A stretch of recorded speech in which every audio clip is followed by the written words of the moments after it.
So the core values, oh, thank you so much. Thank you. See my sister from another mister got my back? That's right. Thank you.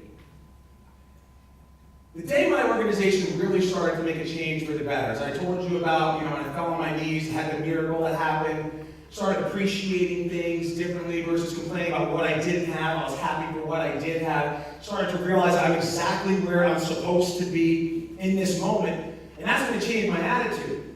I started to continue to move forward, and as I started to continue to grow, I started to look at what other super successful businesses were doing. Like, what is Salesforce.com doing that makes them so good? What is Marriott Hotels doing that makes them so good? What is Google doing that makes them so good? And one of the things that I found is that they have a mission statement and they have supporting core values that are like objectives to obtaining that mission statement. And now raise your hand right now, and it's okay if you don't, but raise your hand right now if you have a mission statement for your business. Okay, this is good. This is why I do this. Because about 60% of us raised our hand, which means that 33% or so, 40%, don't have one. So guess what I need you to do? Not want you. Guess what I need you to do when you go back? Create a mission statement. Now, how many of us with the mission statement have supporting core values to support that mission statement? Raise your hand. All right, that's half of the people who raised their hand before, which means that there's something missing. Because core values are principles. I actually posted this a couple days ago. I think it was General Eisenhower who said, the day a country gives up its principles for its privileges is the day the country begins to lose both. We need core values to uphold the standards that we're going to give for our patients. This is how we rise. This is how we change an industry. This is how we make a movement. Does that make sense? And so I need you. This isn't like I need you to make a mission statement and make core values. Now here's how we did it in my organization back in 2015, all right? I sat down with my staff, I went online, and I said, you know what? I said, here's our mission statement. We had created that the week before. I went online, I went to all of those big Fortune 500 companies I just mentioned, Sam's Club and Walmart and Walsh, Target, and Chick-fil-A, they're up there too, they got great ones. I looked up all of these different core values. I found like 200 different type of core values that could possibly be a thing. So what did I do? I ended up taking them, printed them out on a sheet of paper, went to my staff to make this a team bonding experience. These aren't my core values, right, Canoe? These are our core values. So I got the team involved to make it our company. This is our company. Yeah, I'm the owner of it, but I want my people to take ownership of their tasks and their responsibilities. That's why my business is successful, because we own it. And so I had every person over the course of the next week, I said, read through all of these core values and pick 2 or 3 that really resonate with you individually. And I'll do the same thing.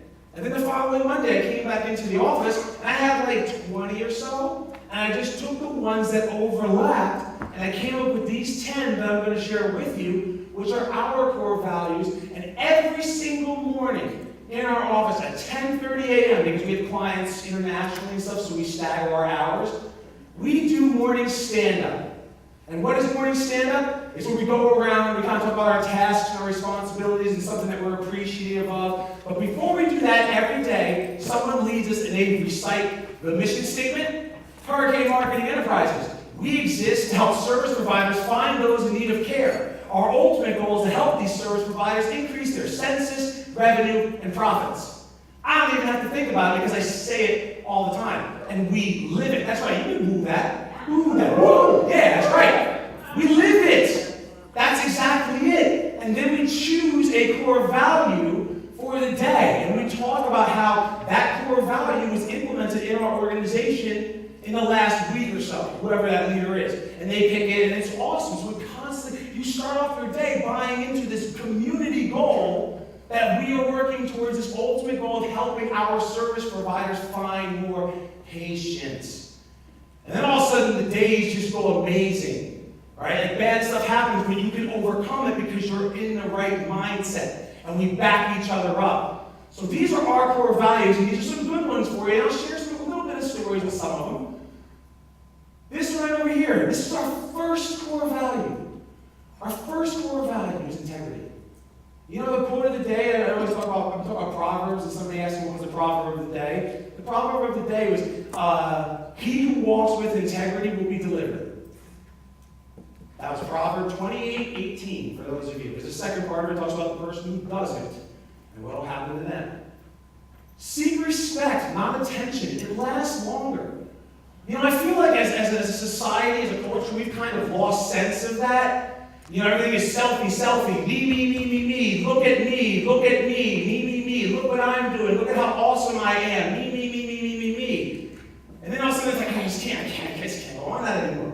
Or the news is all attention. And the news, they don't even look for good things anymore. Like the good things people don't want to see, they want to see tragedy. So they just go to church. I can't even watch the 6 o'clock news anymore. Like sometimes I can stomach the morning news because they kind of try to start off on a positive foot. But by the end of the day, it's so-and-so was murdered, this and that, terrorism overseas, Donald Trump this, good, bad, or indifferent, whatever. It's like, right? You just can't take it because it's all about attention. And that doesn't last. ADD is a real thing, right? We're starting to all get ADD because you don't want to hear it anymore, right? You're tired of it. But respect is earned. How do you earn respect? By having integrity and walking in integrity. You know, there are times that we've actually had clients who started services with us who weren't following the program, who were just, there was one person very early on who not only was she not following the program, she was hurting seniors. And you know what I did? Refunded her money and said, you will not be our client, we will not be associated with you. That's integrity. And it was at a time when we needed the money. You know, to give her $9,000 back, that was not an easy $9,000 to come up with. But it was the right thing to do because she's hurting other people. You know? That has to be all of our core values because of the nature of our business. You follow me? Absolutely. Results first, substance over flash. This was one that I had picked because, I'm a professional speaker. I have a gift from God. I can motivate a crowd. I can move people. I can connect with people. That's my blessing. All right? But what gives me the confidence, what gives me the power to be able to do that is all the people who are successful. All the award winners. That's why I thank you for letting me have that moment to give it to them because this was their moment. And we've been so busy in this boot camp, I almost didn't get a chance to do it. But they work hard. Every one of our clients works hard, and we love you for what you're doing for our seniors. You're making a difference. When I hear talk about, the Millionaires Boot Camp, so-and-so grew their business by $1 million. Yeah, but do you know how many clients that was? That was like 80, 90 clients more. That was 80, 90 people who, I'm trying to think about it. I visit people in the nursing home, the church. I lead services with people, and I go in there sometimes, and there's someone not there, from the week before or from another time, because they passed away. And I'm actually happy for them because they're not in the nursing home anymore, they're in a better place. But every time I go in there, it reminds me of why we have to do better. Because when you see those people in there, and they can't walk around and they're asking for help, and nobody cares, and nobody visits them, so when I hear somebody who grew your business by $1 million, I'm super proud of you for that because you did it and you're living the dream. But you also helped 80 or 90 people not have to have that as their fate. That's what I'm talking about. That's what we have to do. We have to be focused on those outcomes. Right? Teamwork. This is me and my CrossFit gym that I go to, right? And I love Carol here. I told you I was going to. Carol is 62 years old. 62. Look at those abs on Carol. She got better abs than many of us in this room who were in our 20s and 30s, right? She's like 62 years old. And she comes in and she's like, I'm going to work out with you today. And I was like, all right. And I said, run your own race. I don't want to you stroking out or anything. I'm going to lift some big weights here, So I know a lot about strokes. I know a couple companies that can help you, right? So I started working out with her, and then I'm doing what are these kettlebell jacks, right? So I'm doing like 32 kilograms is like 75 pounds. Right? So I'm doing 32 kilograms. You go up like this, when you come up, you jump your feet together. As the weight starts to go back down, you jump your feet apart. That's a kettlebell jack, right? It's crazy. And I'm going like this, and I'm looking at her. We're in the mirror next to each other, and she's keeping up with me now. She's doing like 12 kilograms, but it's still like 30 pounds. She's 62 years old, right? And she's just doing it. She's trying to keep up. And I'm like, we're going in sync to the music. I'm like, look at you, you are awesome, girl. High five. We did the medicine ball slams. Medicine ball slams, when you pick up a medicine ball from the ground, you lift it over your head and you slam it down as hard as you can, because it's like functional movements for your abs, your core, and everything. And I'm watching her do this, and I'm like, and she's like, ah! And she's screaming. And I'm like, yes! I'm like, ah! Like, it was the funniest thing, but everyone's looking at us, and she's dripping sweat by the end of it. She's like, and I'm like, are you okay? She's like, oh, I'm fine. Keep it with me. Okay, next set. Like, we go on, and I'm like, man, that was teamwork. We work together. You know, the reason why these boot camps are so successful is because of my team. All right, I'm not even in the office half the time. All right, I'm out there praying with somebody or visiting somebody. My team, they're the one that hold down the fort. Nicole does everything. Can we give it up for Nicole, please?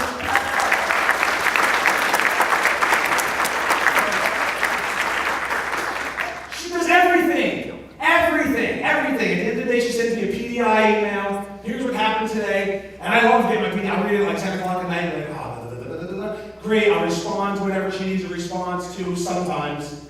I know I'm not perfect. Sometimes you're like, Steve, I asked you that PDI last week. And I'm like, what was it again? You know, it was urgent. I just made a decision. That was great. That was the right decision. Yeah, she did the right thing.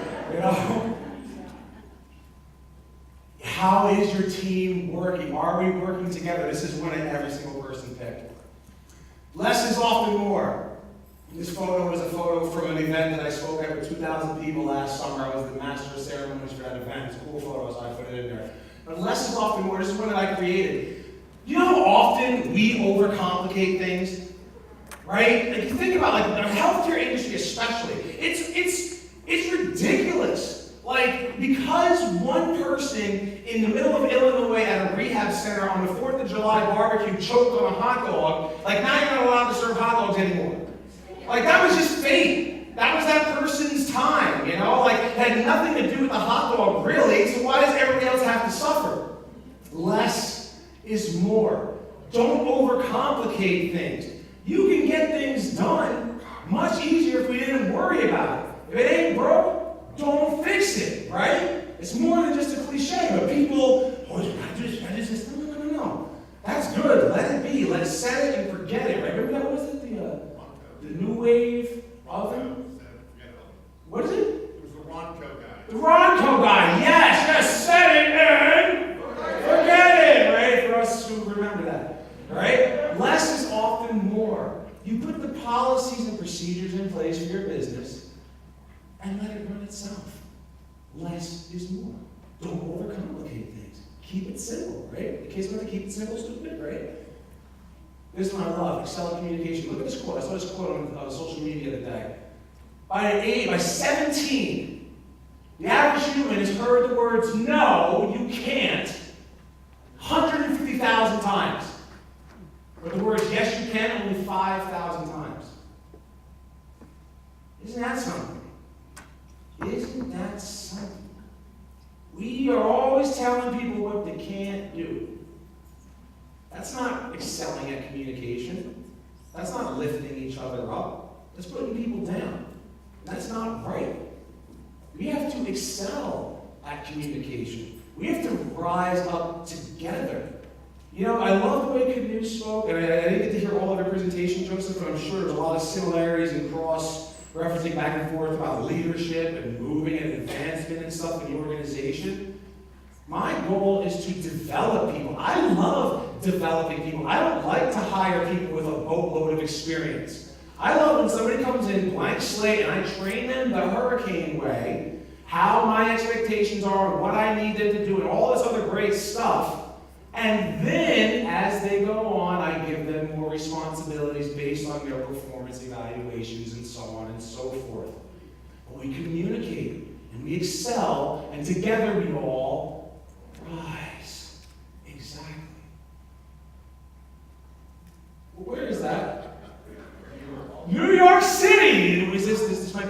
testimony, right? Did I get arrested? That is a very good question.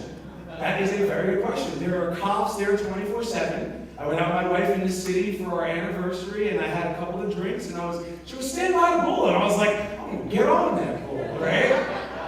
And that bull is taller than it looks, all right? A bull, like, to get up there, it's like 10 feet and stuff. I'm climbing up there, and everywhere this, did you arrested? No, I did not get arrested. The cops actually were laughing, and they let me do it. So it was fantastic. But never prejudge. Never prejudge. You know, I've talked about this Christmas miracle story so many times over the years, but I absolutely love it. There was this lady back 2005. It was my first year in the business. Her name was Ann, and I call her the Christmas miracle because she was a nurse. She had a stroke back in August of 2005. She was in the rehab. I saw her, it was like December 15th, December 16th, something like that. And as I see her and I'm listening to her, she's telling me, all I want to do, Steve, is go home and have my last Christmas. She's 95 years old. She's like, I'm not going to make it, right? I just want to go home and have my last Christmas at home because I know that I'm going to die. And every time my discharge day came, there was something that happened to me, a urinary tract infection or something that sent me back to the hospital that made me stay here in the rehab. And so I was like, I'm going to get you home. We're going to get 24-hour care going and all this and that good stuff, right? So as she comes up on the 22nd of December, she gets a urinary tract infection. They send her to the hospital. Now, she had signed hospice papers with me, but for whatever reason, they sent her to the hospital. It's December 23rd. She calls me from her hospital bed. I'm on the phone talking to her. Now, keep in mind, by the way, this is 2005, so ADLs was still a disease to me, right? All right, so I didn't know anything healthcare related really at this time. And so she gets on the phone and she's like, Steve, she's crying. I just want to go home. Get me, it's my last Christmas. I have to be home for my last Christmas. Please, get me out of here. I'm thinking, what can I do? I don't know what to do. I don't know. So I said, let me talk to the charge nurse. Can you call the nurse? Can you get the nurse? And she's like, yes. So she gets the nurse. Nurse comes in. I'm like, listen, man, she's got 24/7 care, ready to go. We're ready to go. She's on hospice care. She's got the hospice. She already signed it. Send her home. Let her come. If she dies over the weekend, that's her will. That's her last Christmas. Let's bring her home. So December 24th, the doctor agrees, sends her home. Brian is Jewish. He was the owner of the company, so we went and picked her up. No problem. Set it up. We didn't think she was going to make it through the weekend. The following Monday, I actually went and checked on her because she was on my way home. And she's in there and doesn't look good. I'm talking to the hospice. They're getting ready to, go imminent 24/7 care to pronounce death. A week goes by, she's still not doing good. A week goes by, she's still not doing good. 2 weeks later goes by, I come and see her, she's still not doing good. 2 weeks later goes by, she's doing a little bit better. A month goes by, I come and see her. She's still in the bed, a month goes by, I come and see her. And all of a sudden she's not in the bed anymore. I'm like, what happened? Oh my God, did Ann pass away? It's like sometime the end of March, almost April now. And behind me I get a tap on the shoulder, and it's Ann. And I'm like, what are you doing without a walker? Right? I'm like, oh my goodness, here, please use this. And she's like, I just felt like going for a walk. And I'm like, I felt like going for a walk? You've been in the bed for 3-4 months now. We've been going for a walk. Eventually she goes, she gets her driving privileges reinstated. She came down from 24/7 care to just like 20 hours a week, a minimal case for us. She goes and she connects. Somehow, some way, she finds her long-lost son, who she had talked to. Something happened like 30 years ago, and they hadn't spoken in 30 years. And I came into the house one day, and I met him. I'm like, who is this? And she explains to me who he is, and that whatever happened, happened, and so on and so forth. But she had to make it right. That was why she had to go back. Because as soon as I met him, she took a turn for the worse, went back in the hospice, and then passed away that weekend. Never prejudge. You're going to come across people in crazy situations. I'm sorry for making you cry. I'm sorry. That's not my intention. But you're going to come across crazy situations. You're going to come across, we were talking about hospice cases yesterday, right, Brianna? Right? You're talking about hospice cases, you never know. You'll get somebody that you think is going to be alive for 6 months, and then they pass away the next day. You get somebody you think is going to pass away the next day, and then they pass away 6 months later because they had unfinished business. Right? That's why we don't prejudge. That's why we explore every opportunity. And our business is to grow. We have to explore every opportunity and see what could come of it, because you just never know the difference you can make in one person's life. Never, don't complain, improve. That's you, Tony. Or Larry, it's you. This is a picture that Darren took. It's a great shot. You know, it's so easy to point the finger. You know, I'm not where I want to be because of this. Or I didn't make that, this didn't happen because I wasn't at that meeting. Or we can't do this. Or, you know, I can't stand when that happens. Complaining is very easy. But taking personal ownership for myself, for my responsibilities, for my actions, and saying, you know what? I messed up. I'm going to own it. I'm not going to let that happen again. How can I improve from this? Thinking back to the war room, right? How we have in my room over here, the list of all the things that we can do to improve the boot camps. That's what we do. What can you do in your organizations? Instead of complaining about the call-outs, how can we improve those call-outs and stop them from ever happening again? Think like that. Be realistic. You know, I like to set these expectations and say you can grow your business in about $1 million in a year. And the only reason why I can say that is because I've had enough people do it, so the results allow me to say it. I wasn't saying that when I first got started, but that is a realistic expectation. But with that realistic expectation, you also hear me say, this is hard. Right? You've heard me say that many times throughout this event. This is not going to be easy. This is not easy. Those kind of results, the reason why we're celebrating those kind of results is because of how difficult it is. So realistically, it can be done. And I know someone's going to break in and do $2 million a year. So it can be done, but that is not easy. I have to be realistic about this. How am I going to find a way to make that happen? Every single day, reminding myself of my core values, my mission statement. What am I trying to accomplish? What appointments do I have on the table to reach that real goal at the end of the day, at the end of the month, at the end of the quarter, at the end of the year, and then I continue into the new year. Be realistic and then set those goals and attain those goals. You with me? You with me? You going to attain those goals? Yes or yes? Yes, that's what I'm talking about right there, right? Belief. You got to believe in your team. You got to believe in yourself. I say you got to believe in something beyond yourself. This is me last week climbing to the top of the 30-foot rope in the gym that I go to. I didn't think I was going to be able to do it because I only started training there 7 weeks prior. So I'm like, I don't know if I can do this. They kept telling me, oh, Steve, you got to climb the rope, you got to climb the rope, you got to climb the rope. So I went on YouTube, found a video on the technique of how to do it, and I did it. But let me tell you, as I'm going up there, and I'm climbing up there, right? As I'm going up, I got this, I got this, I got this, I got this, right? I got this, I got this. Now all of a sudden I'm starting to get real tired. Because even though I'm in great shape, I'm still a 220-pound man, right? So 220 pounds, that is not light, even though I'm in good shape. So I start going, I start getting tired, about 15, 20 feet off the ground. I'm getting tired. I got about 25, 26 feet, so I had like 4 or 5 feet left to go. And I'm like, I don't know if I can do this. I doubted myself for one moment. I'm like, I'm going to have to drop, because if I go higher and I fall off the ground, I'm going to get hurt, and I have boot camp next week, right? So I can't get hurt. I'm going to break a leg. I've never rolled up on a stage before. Don't need to roll up on a stage. Just saying, you know. But I said, you know what? I said, no, I have to go. Even though my muscles were shaking and everything. And I had to go. So I continued to go. And I just kept looking up. I didn't look down. Because if I looked down, guess which way I would win? Down. I kept looking up. I believe I'm going to do this. I kept looking up. I believe I'm going to do this. Go. Stop for a second. Breathe. Go. Stop for a second. Breathe. Go. Hand on the rafters. Hang in there. And I said, Kyle, get my cell phone. Take a picture of this. Kyle, hurry. Oh, I'm fading fast. You're going to call an ambulance. Forget the cell phone. Please help me. And I came down slowly, well, kind of fast, and I can kill somebody right now because I have no fingertips left, right? Because the rope just ripped it off, right? So, but you gotta believe.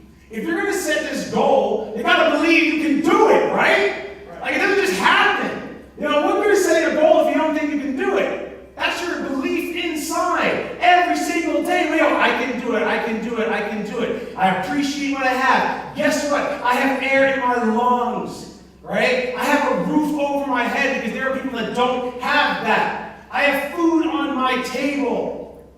I have a spouse who loves me and I love her. I have 3 children who love me and I love them.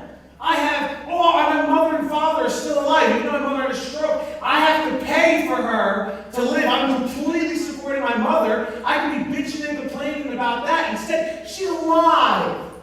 She sends me these messages every day. I love you so much, son. You're bringing glory to his name. I'm so proud of you. Mom and I are like this, all right? Mom and I are like this. I'm hanging out with eagles because of Mom, right? And that's what it's about. That's what it's about. I believe in myself. I believe in beyond me. I'm grateful for what I have, and that's why I can do what I can do, and I know you can do the same thing. You just gotta believe. You with me? Yeah. Do you believe in yourself? Yeah. So do it. All right?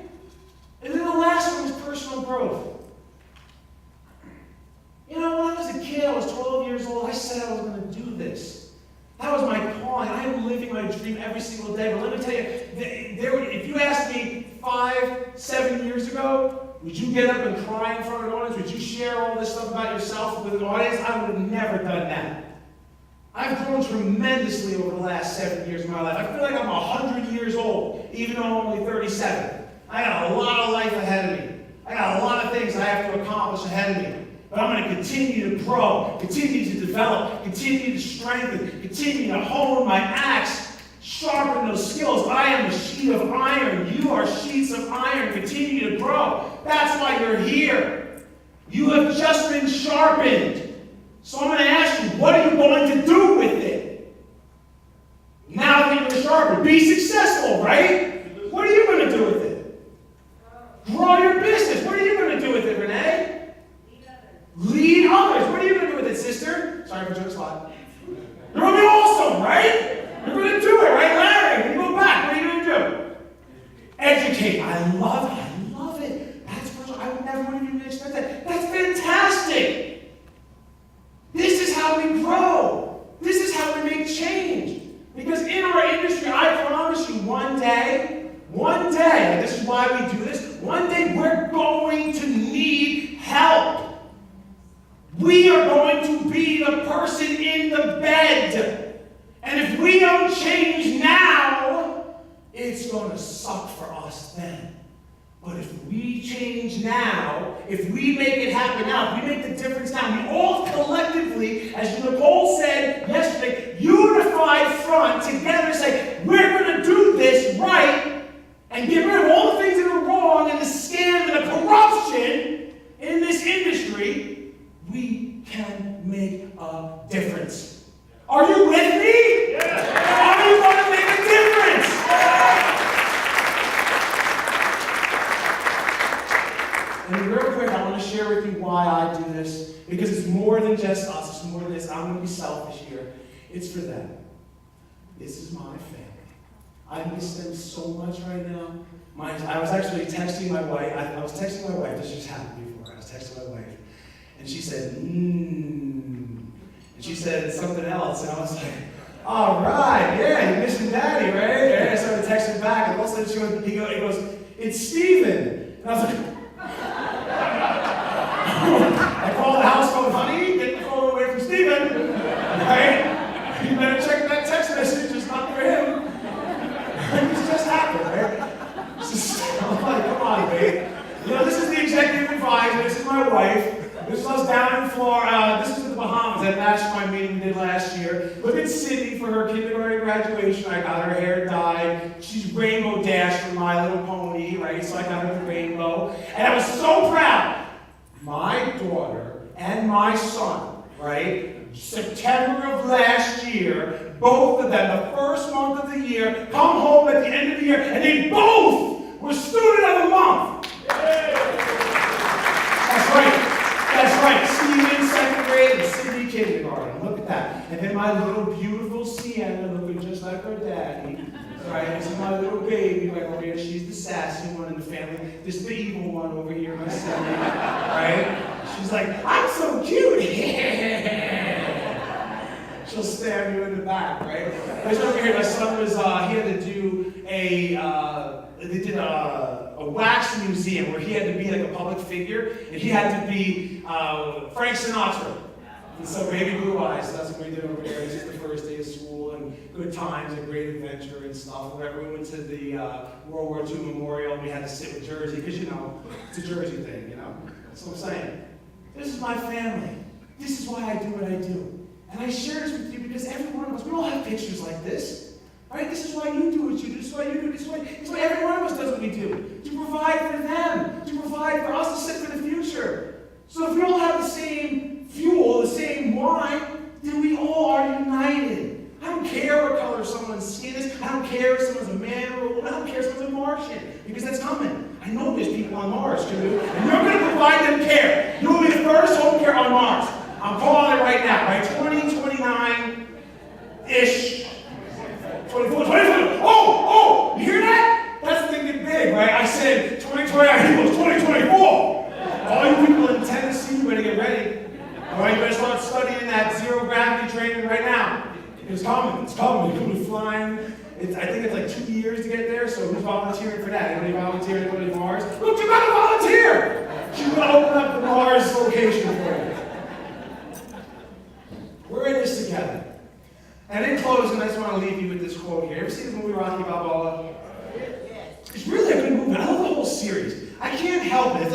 It's like automatic man. Like you are born, and you will see this boxing movie with somewhat good acting, but you will love it.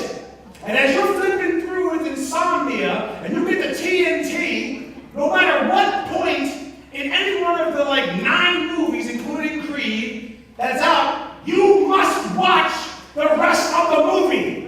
No matter what you gotta do the next day. That's the man code, bros, right? Bro code, right? Rocky 3, Apollo Creed trained Rocky to beat who? I'll pay the fool, Mr. T. Cobb-Lang, right? Rocky 4, right? Who you fight? Ivan Drago. Ivan was a great dude, right?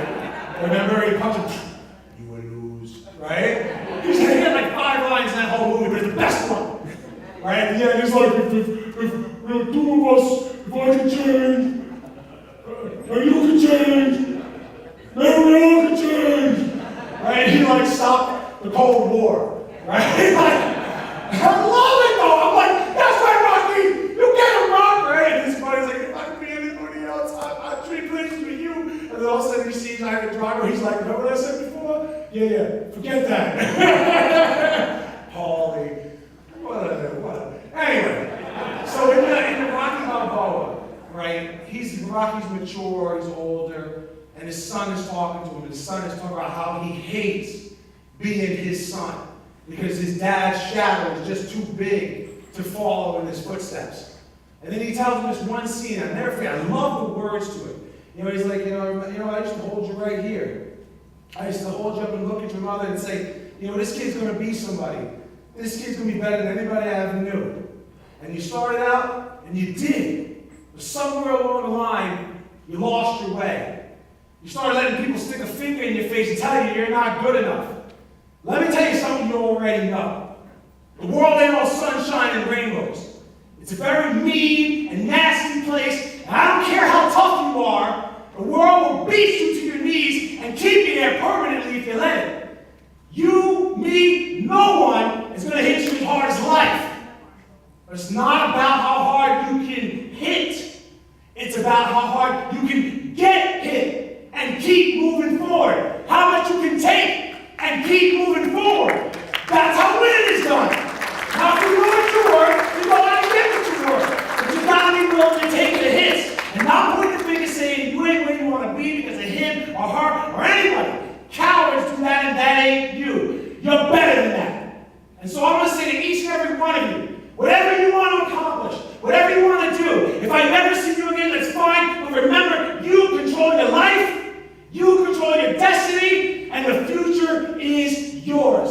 I want to thank you so much for coming. I love each and every one of you. God bless you. Safe trip home. I'll see you soon.